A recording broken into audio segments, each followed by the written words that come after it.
চাষি ভাইদের জন্য আমার একটা ছোট্ট প্রশ্ন।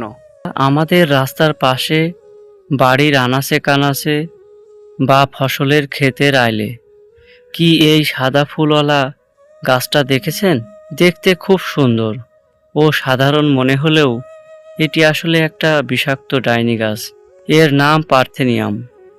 অজান্তেই এটি আমাদের ফসল, গবাদি পশু আর আমাদের সন্তানদের জীবন ধ্বংস করছে। কিভাবে? আজ শুনলে আপনিও চমকে উঠবেন।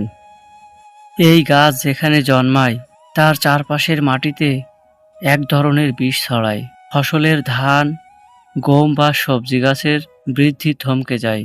ফসলের উৎপাদন প্রায় 40% পর্যন্ত কমে যেতে পারে।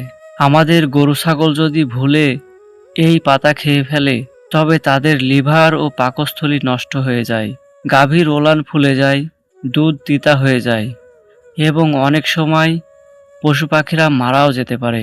আমাদের অবহেলার কারণে এই বিষাক্ত আগাছা গাছ যেন আমাদের সোনার ফসল আর গবাদি পশুগুলোকে শেষ করতে না পারে। আজই আপনার চারপাশে খেয়াল করুন আর এই ভিডিওটি অন্য সব কৃষক ভাইদের শেয়ার করে সবাইকে সচেতন করুন। গ্রামীণ জীবনের পাশে থাকার জন্য ধন্যবাদ। সবাই ভালো থাকুক, সুস্থ থাকুক। আল্লাহ হাফেজ।